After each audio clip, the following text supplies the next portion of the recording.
जय प्रेम मंजरी। Hare Krishna. Welcome you all in the class. आज की क्लास में आप सभी वैष्णव का बहुत बहुत स्वागत है। हम श्रील प्रभुपाद की स्मॉल बुक नारद भक्ति सूत्र पढ़ रहे हैं। सूत्र नंबर 25। सातु कर्म ज्ञान योग योगभ्य अपि अधिकतरा। दूसरी ओर शुद्ध भक्ति में सेवा सकाम कर्म मनोधर्मी चिंतन तथा योग साधना से कहीं अधिक श्रेष्ठ है। यस, पढ़ना शुरू कीजिए। जिनके पास बुक है पढ़ सकते हैं।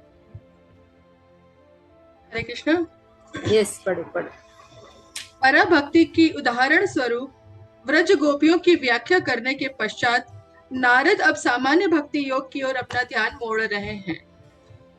जहां नारद आह्वान करते हैं कि सब भक्तगण श्रेणीगत रूप से अन्य वैदिक साधकों में से उत्तम है।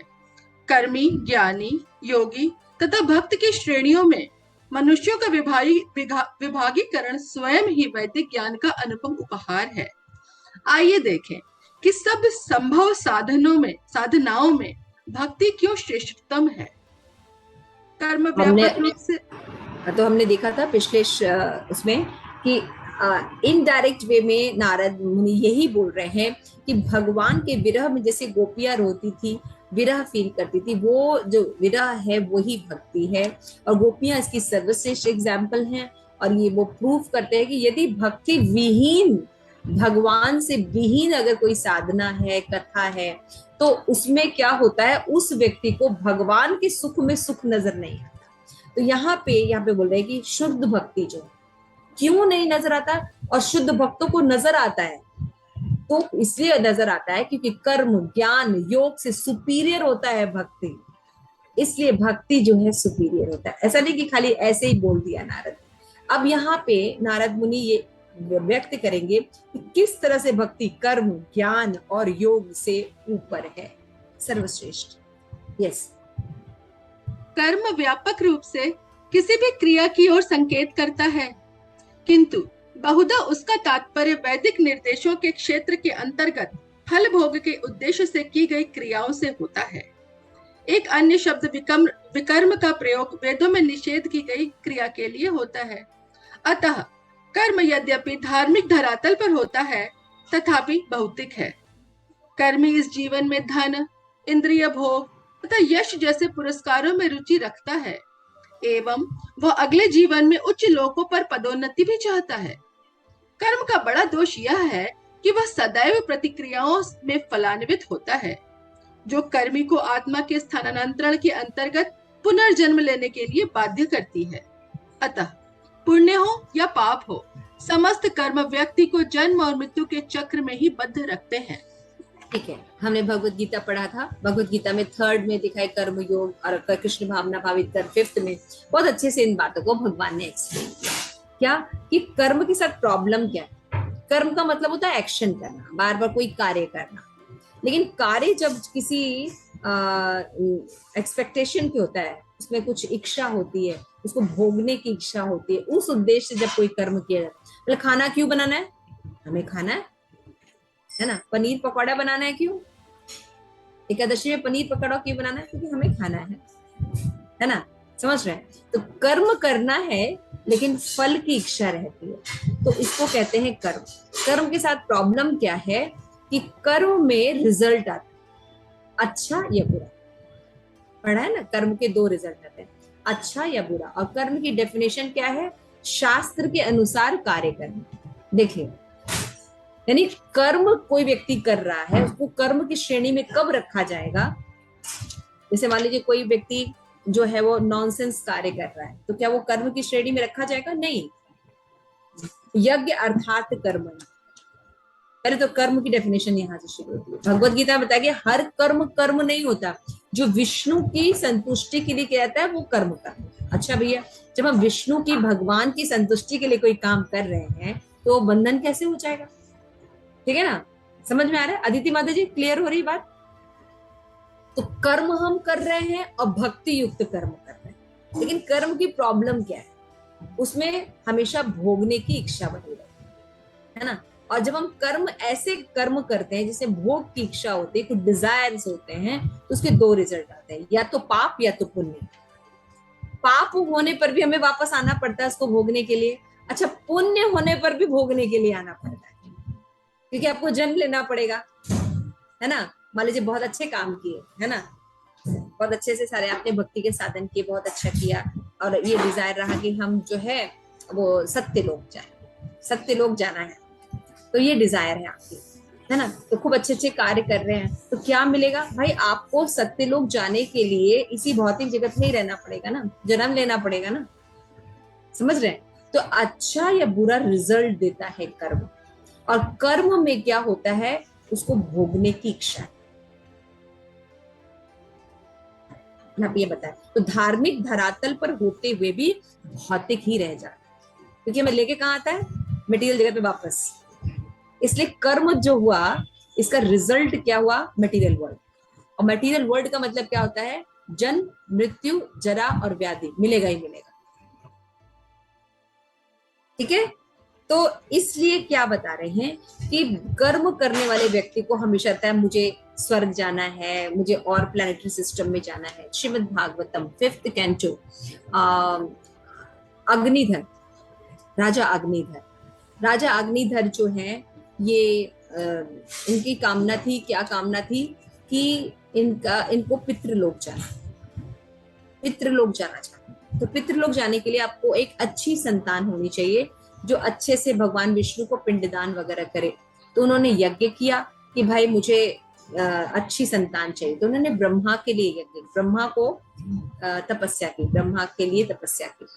तो ब्रह्मा के लिए तपस्या की, तब ब्रह्मा समझ गए और उन्होंने पूर्व चित्ती अप्सरा उनको दी भोग करने के लिए, और उनसे संतान जो जन्म हुआ वो नाभि, राजा नाभि का जन्म।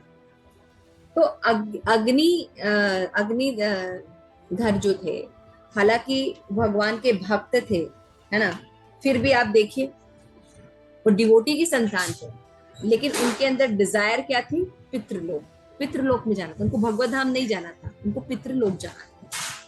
तो यहाँ पे यही बात करें कि अगर हम कर्म करते हैं और भक्ति नहीं है उसमें, तो उसमें भोगने की इच्छा बनी रहेगी, और भोग की इच्छा आपको यहाँ लेके आएगी पृथ्वी पर बार बार, और जन्म मृत्यु जरा व्याधि बनी रहेगी, चाहे आपको पुण्य मिले या पाप मिले।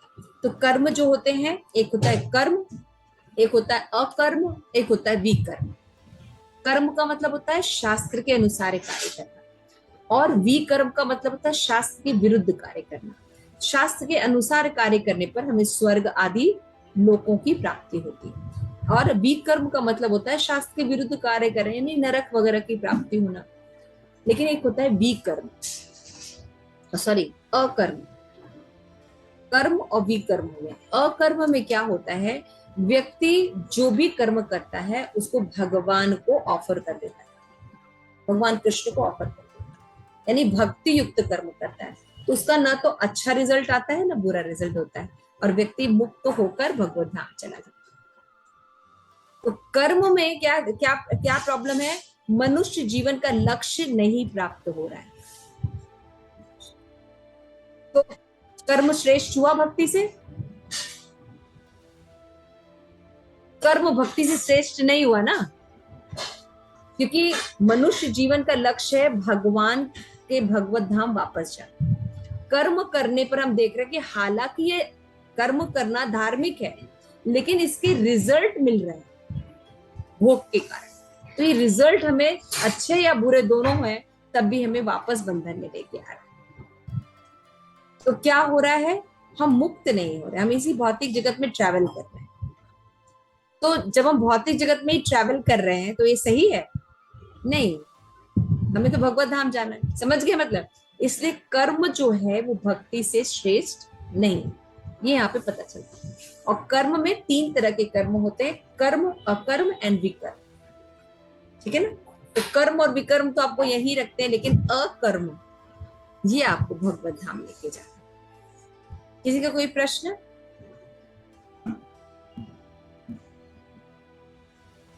यस प्रेमेंद्र। हम लोग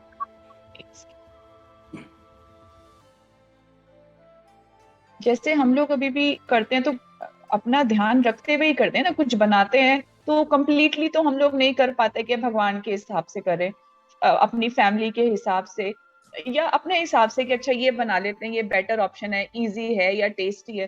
तो उसमें हम लोग अकर्म में हैं या कर्म में हैं, ये थोड़ा कंफ्यूजन होता है माता जी। When you following Srila Prabhupada, you are beyond the karma. आप शुद्ध सत्व में. When you following Srila Prabhupada instruction, rising early in the morning, chanting, offering bhoga to Lord, these are all Shuddha Sattva. It is beyond the three modes of nature.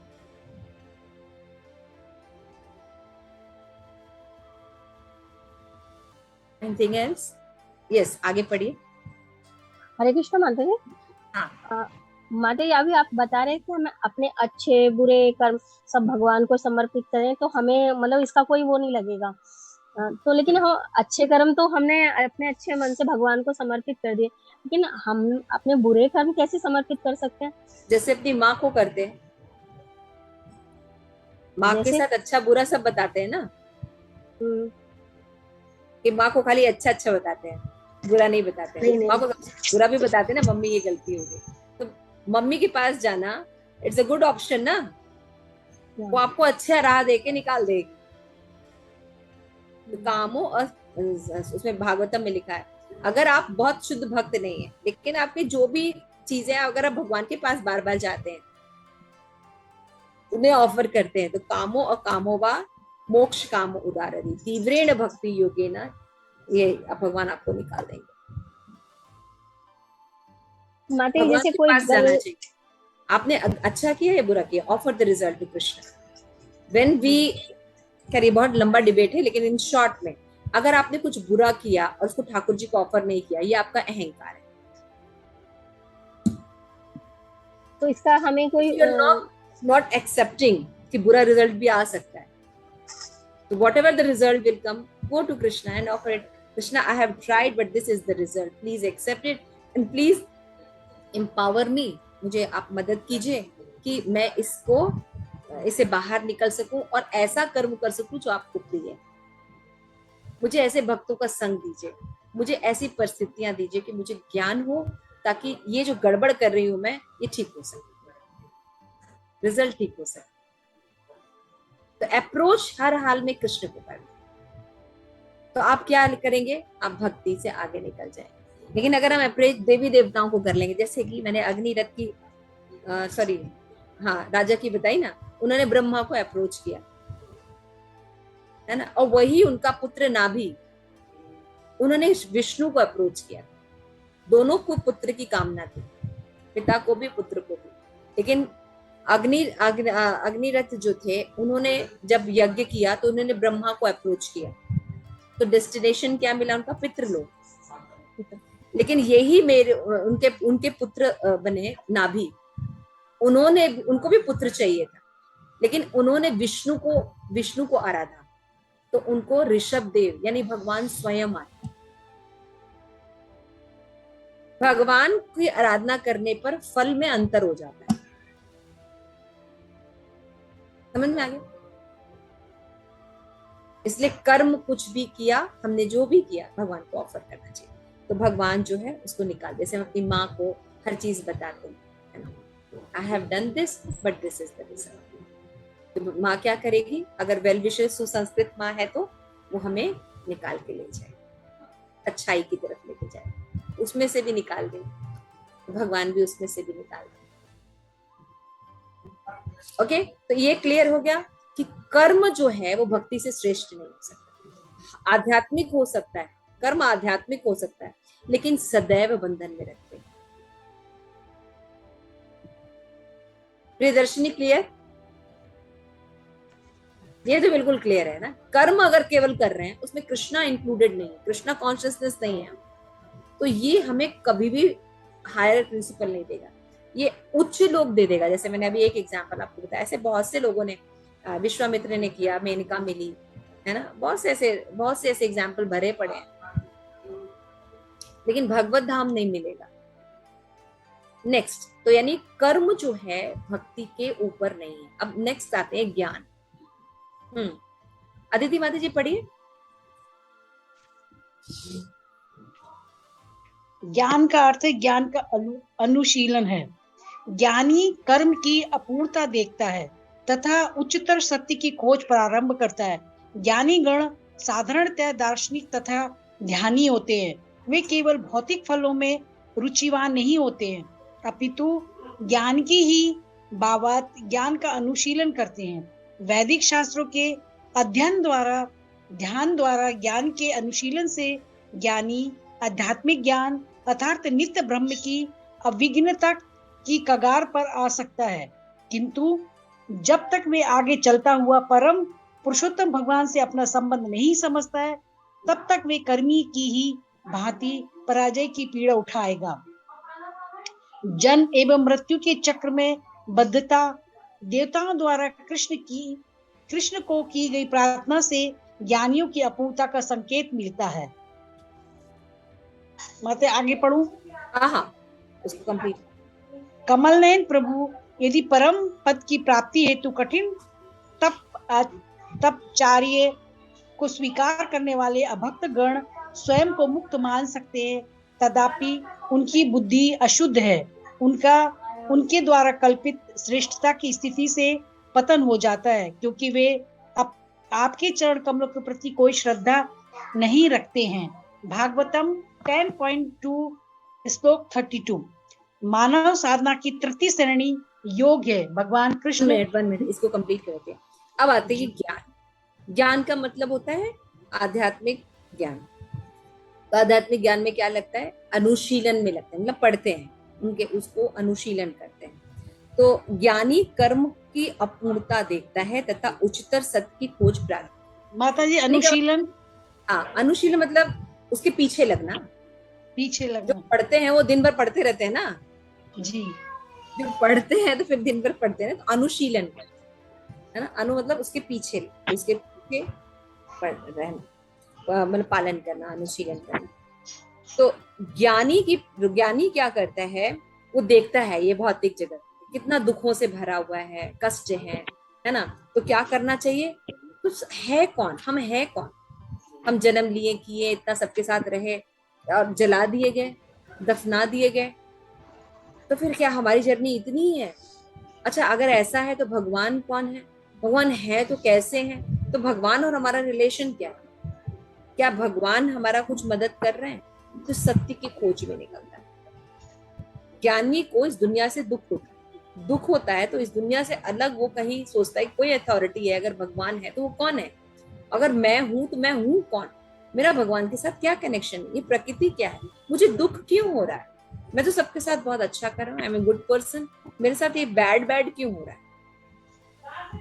ज्ञानी जन जो दार्शनिक होते हैं वे भौतिक फलों में रुचिवान नहीं होते। उनको लड़का, नौकरी, छोकरी नहीं चाहिए, न धनम न जन्म न सुंदरी नहीं चाहिए, है ना। उनको लगता है कि नहीं, ये सब बेकार की चीजें हैं, हमें ये जानना चाहिए कि भगवान कौन है ना, भगवान के साथ हमारा संबंध क्या है, क्योंकि वो अशाश्वतता देख रहे हैं इस दुनिया की। तो वैदिक शास्त्रों के अध्ययन द्वारा वो जो है ज्ञान के अनुशीलन में लग जाते हैं, नहीं भगवान के बारे में पढ़ते हैं, करते हैं। लेकिन क्योंकि वो अपने बल पर रहते हैं, वो किसी ऐसे प्रामाणिक गुरु की शरण ग्रहण नहीं करते, तो क्या होता है, उनका जो ज्ञान है वो ब्रह्म तक पहुंचता है। तो भगवान की रियलाइजेशन की 3 अवस्था होती है, ब्रह्म, परमात्मा और भगवान। तो ब्रह्म रियलाइजेशन में केवल इतना पता होता है कि भगवान जो है वो एक प्रकाश, लाइट है। भगवान जो है एक प्रकाश है। उसको और ये नहीं पता था कि भगवान कौन है, क्या है। वो केवल जानता है कि भगवान जो है वो ब्रह्म है, और अगर मैं अच्छे से कुछ करूंगा, अच्छे से ज्ञान लूंगा, तो एक दिन मैं भी भगवान बन जाऊंगा। इसीलिए उसको ब्रह्म ज्योति में इंटर करता है। उसका जो लक्ष्य होता है ब्रह्म मुक्ति प्राप्त करना।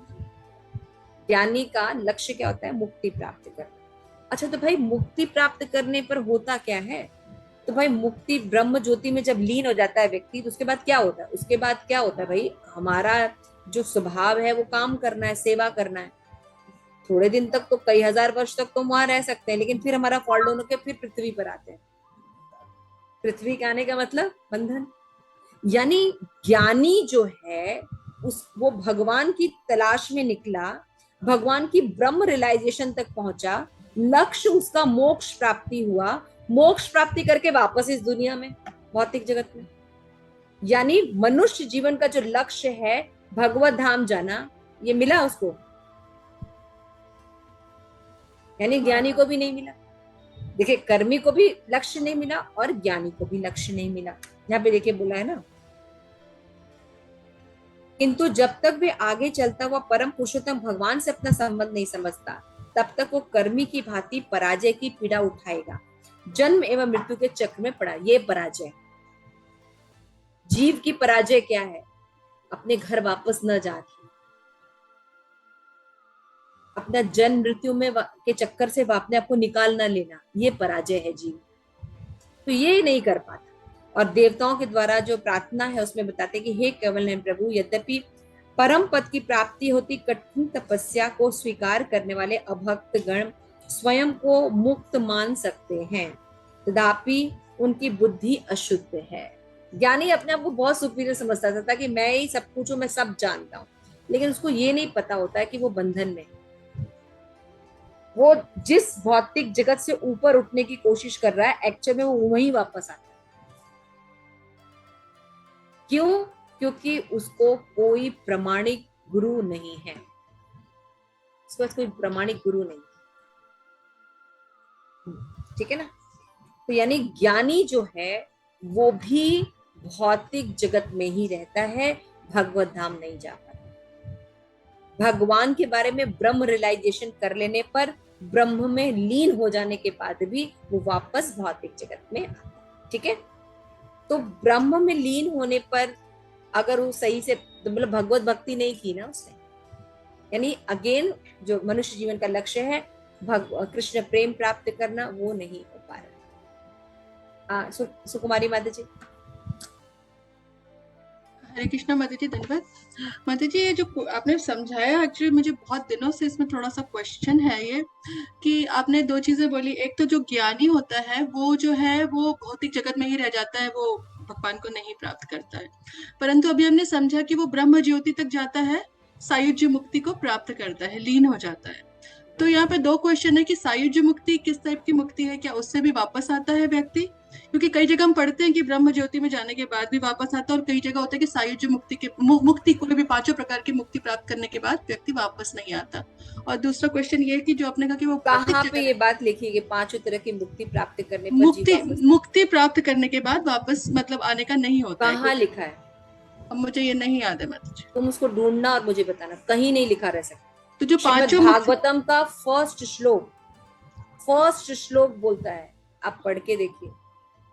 तो माता जी सायुज्य मुक्ति प्राप्त धर्म अर्थ काम मोक्ष, इन पांचों को निरस्त कर कृष्ण पंचम पुरुषार्थ की बात श्रीमद् भागवतम करता है। माता जी फर्स्ट श्लोक में आप परपोर्ट पढ़िए श्रील प्रभुपाद। वो माता जी मोक्ष के पर मेरा क्वेश्चन यही है कि जो सायुज्य मुक्ति है, सायुज्य मुक्ति के बाद वापस आता है ये? That is the question. Definitely वापस आता है माता जी। श्रीमद् भागवतम में, ईशोपनिषद में, भगवत गीता में भी ये बात है। आप ब्रह्म भुवना लोग, इसके श्लोक को पढ़िए। और फिर तो इसको भौतिक ही कहते हैं, जैसे आपने कहा कि वो भौतिक जगत में ही रह जाता है, तो वो भौतिक है माता जी। मुक्ति आध्यात्मिक नहीं होती। अच्छा, तो ब्रह्म ज्योति तक जाना भौतिक ही है? हाँ।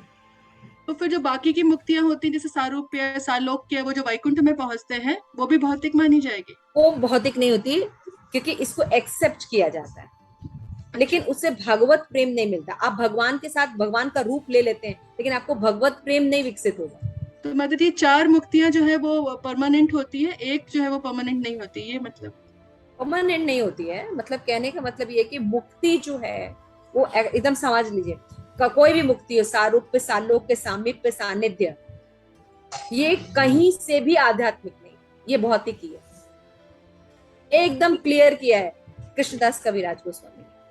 क्यों भौतिक है? क्योंकि इससे भगवत प्रेम प्राप्त नहीं हो रहा है। आप भगवान के धाम में जाकर भगवान का रूप प्राप्त किया, ठीक है ना? भगवान का रूप प्राप्त करना और भगवान को प्रेम करना दो अलग अलग चीज है। ओके, सो कंक्लूजन इज कि सारी मुक्तियां जो है वो भौतिक। बाकी मुक्ति का तो मुझे याद नहीं आ रहा है, लेकिन श्रीमद् भागवतम में जो फर्स्ट श्लोक है उसमें श्री प्रभुपाद ने बहुत अच्छे से समझाया है कि मुक्ति जो होती है ये जीव को भौतिकता की ओर लेके आती है, नीचे की ओर लेके आती है। इसलिए मुक्ति की अभिलाषा नहीं करते, बोलते हैं ना मुकुंद की भक्ति करते हुए मुक्ति जो है वो खड़ी रहती है। तो इसका मतलब ये हुआ कि मुक्ति इज, आपने वो भी पढ़ा होगा भक्ति रसामृत सिंधु में 6 लक्षण होते हैं भक्ति के, है ना? उसमें क्या पढ़ा है? श्री कृष्ण आकर्षणी, सुदुर्लभा, क्लेशाग्नि, मोक्ष लघुता। मोक्ष को भी लघु बना देती है, जो कि सुप्रीम डेस्टिनेशन होता है यहाँ का। समझ में रहा है? मटेरियल जगत में आप रहिए तो मोक्ष जो होता है वो सुप्रीम डेस्टिनेशन होता है, लेकिन मोक्ष लघुता इस भक्ति के एक लक्षण, शुद्ध भक्ति के लक्षण। मोक्ष को तुच्छ बना देती है। जहां तक मेरी स्टडी है, मुक्ति जो होती है ये आपको मटेरियल ही वापस लेके आती है, तो मुक्ति में ज्यादा इंटरेस्टेड नहीं होते हैं। माता जी, मैंने कहीं भागवतम में पढ़ा था कि जो शुद्ध भक्त होते हैं वो कभी मुक्ति की ये कामना नहीं करते हैं। इसीलिए बोला गया भुक्ति मुक्ति सिद्धि कामी शकल अशांत कृष्ण भक्त निष्काम एतेव शांत। क्यों बोला गया? समझ गए? इसकी जो पीछे के, आप जैसे सारूप्य मुक्ति का अगर आप जैसे बात करते हैं कि भगवान के समान रूप मिल गया, ठीक है ना, ठीक है, हम राधा रानी की तरह दिखने लगे। राधा रानी की तरह दिखना और राधा रानी होना दो अलग अलग चीज है ना। लक्ष्मी जो है कहाँ वास करती है? कृष्ण के हृदय वक्षस्थल पर वास करती है, लेकिन विचारों में श्रीमती राधा रानी वास करती है। श्री प्रभुपाद परपोर्ट में लिखते हैं श्रीमद् भागवतम के, कोई बहुत तपस्या करके लक्ष्मी बन सकता है, जबरदस्ती भगवान के वक्षस्थल पर जा सकता है, लेकिन भगवान के हृदय में रहती श्रीमती राधा रानी। यानी प्रतिष्ठा वहां तक जा सकती है, आप योग करके साधन करके वहां तक पहुंच सकते हैं, लेकिन रासलीला में प्रवेश राधा रानी का। इस सब अंतर थोड़ा धीरे धीरे समझ में आएगा, एक क्लास में तुम नहीं समझा सकते, धीरे धीरे समझ में आ जाएगा। ठीक है, श्रीमद् भागवतम ठीक से पढ़िए, आपको समझ में आ जाएगा। तो मुक्ति जो है यहाँ पे क्या पढ़ा? ज्ञान। ज्ञान का रिजल्ट क्या होता है? मुक्ति, ब्रह्म ज्योति में लीन होना, एक प्रकार की मुक्ति होती है, सायुज्य मुक्ति। ठीक है ना? तो ये मुक्ति कहाँ लेके आ रही है जीव को? मटेरियल पर वापस। इसका क्या मतलब हुआ? यानी जो ज्ञान है ये भक्ति से श्रेष्ठ नहीं। क्यों? क्योंकि फिर आपको कृष्ण प्रेम प्रदान नहीं कर रहा है। ज्ञान कृष्ण प्रेम प्रदान नहीं करता। ठीक है, इतना क्लियर हो गया? चलो आगे बढ़ते हैं। हाँ, आगे कोई पढ़िए, प्रियदर्शनी पढ़िए, थोड़ा लंबा क्लास हो रहा है। मानव साधना की तृतीय श्रेणी योग है। भगवान कृष्ण योगी का विवरण यूं करते हैं, योगी साधु से बड़ा है, ज्ञानी से बड़ा है, काम कर्मी से बड़ा है। अतः हे अर्जुन, हर परिस्थिति में योगी बनो। भगवद गीता 6 समथिंग कुछ। योग कई प्रकार के हैं, जैसे हठ योग, अष्टांग योग, राज योग, ध्यान योग तथा भक्ति योग। प्रारंभिक हठ योग विश्राम के रूप में बहुत लोकप्रिय हो गया है, किंतु यथार्थ योग जैसा पतंजलि द्वारा उनके योग सूत्र में अथवा कृष्ण द्वारा भगवद गीता के 6 अध्याय में शिक्षित योग समाधि की प्राप्ति हेतु अष्टांग ध्वनि ध्यान पद्धति है, अथवा परम तत्व में मन के पूर्णतया मगन होने को कहते हैं। अष्टांग योग पद्धति बहुत कठिन है तथा अर्जुन ने भी यही निर्णय लिया था कि वह उसके लिए अत्यधिक कठिन होगी, एवं जो थोड़े से व्यक्ति इसका अभ्यास कर पाते हैं वे बहुधा इस योग के द्वारा प्राप्त सिद्धियों द्वारा मोहित हो जाते हैं। ये सिद्धियां हैं जल पर चलना, बहुत छोटा हो जाना, अन्य लोगों के मन का नियंत्रण करना आदि। अतः यह योग पद्धति अत्यधिक कठिन होने तथा कई संभव विकर्षणों से पूर्ण होने के कारण इस युग में संस्तुत नहीं है। आगे पढ़िए, आगे। कर्म, ज्ञान तथा योग की क्रियाएं भक्ति के साधकों द्वारा निंद नहीं होती, अपितु जब ये अपूर्ण क्रियाएं भगवत सेवा से संयुक्त कर दी जाती हैं तो वे सेवा की अनुकूल पद्धतियां बन जाती हैं। उदाहरण स्वरूप जब कर्म या क्रिया को भक्ति से संयुक्त किया जाता है तो वह कर्म योग अर्थात कृष्ण भावनामृत में कर्म बन जाता है। भगवान कृष्ण भगवत गीता में इसकी संस्तुति करते हैं, यत् करोषि यत् शनासि यजुहोषि ददासि यत् तपस्यसि कौन्तेय तत् कुरुष्व मद्दर्पणम। तुम जो भी करो, जो भी खाओ, जो भी दान दो एवं जो भी तप करो, वह सब हे कुंती पुत्र मुझे अर्पण करते हुए करो। और पूरा कंप्लीट। ज्ञान का अनुशीलन करने वाले बहुधा बहुत अभिमानी होते हैं तथा स्वयं को भक्तों से श्रेष्ठ समझते हैं, किंतु ज्ञान की पूर्णता परम पुरुषोत्तम भगवान की शरणागति तथा ये समझने में है कि वही सब कुछ है। तब ज्ञान ज्ञान योग बन जाता है तथा मनोधर्मी चिंतन से शुद्ध हो जाता है। जैसा कृष्ण ने भगवत गीता में कहा है, बहु नाम जन्मना अन्ते ज्ञानवान माम प्रपद्यते वासुदेव सर्वमिति स महात्मा सुदुर्लभा। कई जन्मों के पश्चात यथार्थ ज्ञानी मुझ में शरणागत हो जाता है, यह जानते हुए कि मैं ही सारे कारणों का कारण हूँ। ऐसा महात्मा बहुत दुर्लभ है। इसी प्रकार कृष्ण गीता के 6 अध्याय के अंत में अर्जुन को बताते हैं कि कृष्ण भावनामृत में संलग्नता परम योग है। योगी नाम अपि सर्वेषाम मत गते नांत आंतरात्मना श्रद्धावान भजते यो माम स में युक्त तमो मता। एवं समस्त योगियों में जो अत्यंत श्रद्धा से मेरे प्रायण रहता है, अपने भीतर मेरा स्मरण करता है तथा मेरी दिव्य प्रेममयी सेवा करता है, वह योग में मुझसे परम अंतरंग रूप से युक्त है तथा सर्वश्रेष्ठ है। यह मेरा मत है। तो कर्म, ज्ञान तथा योग कृष्ण भावनामृत के अनुकूल बन सकते हैं, किंतु भगवत गीता में भगवान कृष्ण की शिक्षाओं का उपसंहार प्रत्यक्ष पराभक्ति है। मन मना भव मद भक्तो मदयाजी माम नमस्कुरु मामेव एष्यसि सत्यम ते प्रतिजाने प्रियोसि मे सर्वधर्मान् प्रत्यज्य मामेकं शरणं व्रज अहम त्वां सर्व पापेभ्यो मोक्षयिष्यामि मा शुचा। सदैव मेरा चिंतन करो, मेरे भक्त बनो, मेरी पूजा करो एवं मेरा सम्मान करो। इस प्रकार तुम निश्चित रूप से मेरे पास आ सकोगे। मैं तुमसे इसकी प्रतिज्ञा करता हूँ क्योंकि तुम मेरे बहुत प्रिय सखा हो। इस प्रकार के धर्म को त्याग दो तथा केवल मेरी शरण मात्र लो, मैं तुम्हें सारे पापों से तार दूंगा, डरो मत। अतः भगवत गीता में भगवान कृष्ण ने नारद के दावे को सुनिश्चित किया है कि भक्ति सर्वश्रेष्ठ है। तो यहाँ पे हम देखते हैं तीसरा साधन योग। तो जैसे देखते हैं पतंजलि के द्वारा योग का वर्णन किया है, आसन, ध्यान, प्राणायाम ऐसा बोला है। तो ये सब जो है ये जीव को सिद्धियां प्रदान कर सकता है, लेकिन भगवत भक्ति प्रदान नहीं कर सकता। लेकिन जब योग जो है भक्ति से जुड़ जाता है तो भक्ति योग बन जाता है। तो ये जो है ये आपको भगवत धाम की तरफ ले जाएगा। उसी तरह ज्ञान जो है जब भक्ति से जुड़ जाता है तो क्या हो जाता है, ज्ञानी ये समझ जाता है कि वासुदेव सर्वम इति, कृष्ण ही सब कुछ है ना। ईश्वरः परमः कृष्ण सच्चिदानंद विग्रह अनादिर आदिर गोविंद सर्व कारण कारण। ये बात समझ में आ जाती है जो ज्ञानी होता है। उसके बाद हम देखते हैं कि जो कर्मी होता है, कर्मी भी यदि भक्ति से जुड़ जाए तो उसका जो कर्म होता है, एक्शन जो होता है, वो क्या हो जाता है, अकर्म हो जाता है, यानी भक्ति हो जाता है।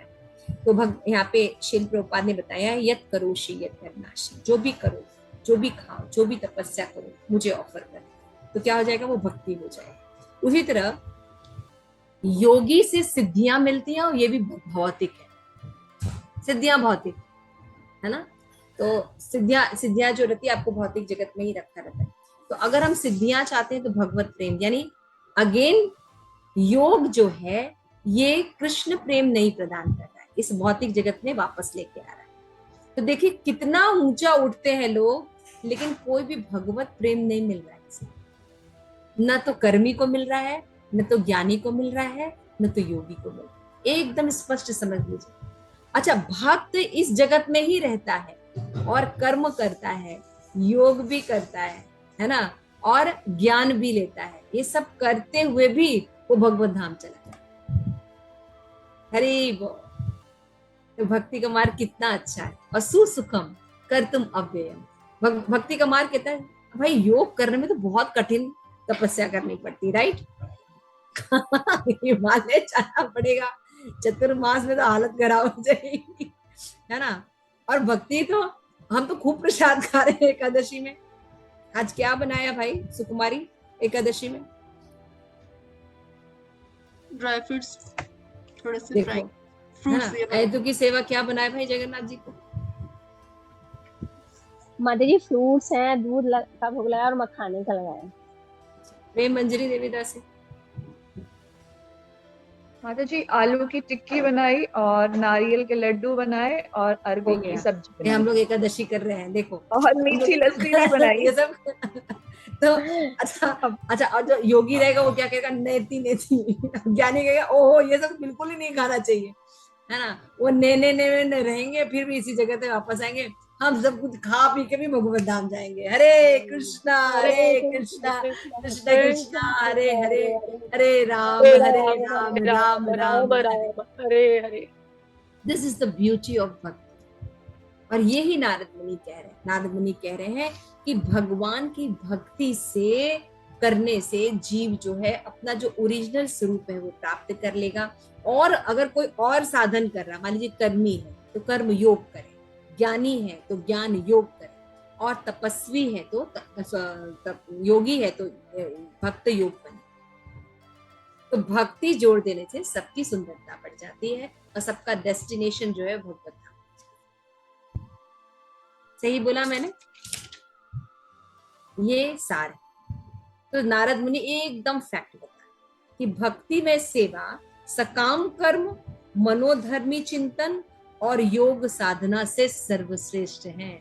यानी आप हमेशा क्या करेंगे? हरे कृष्ण कृष्ण कृष्ण हरे हरे, हरे राम राम राम हरे हरे, यही चैंटिंग करना है।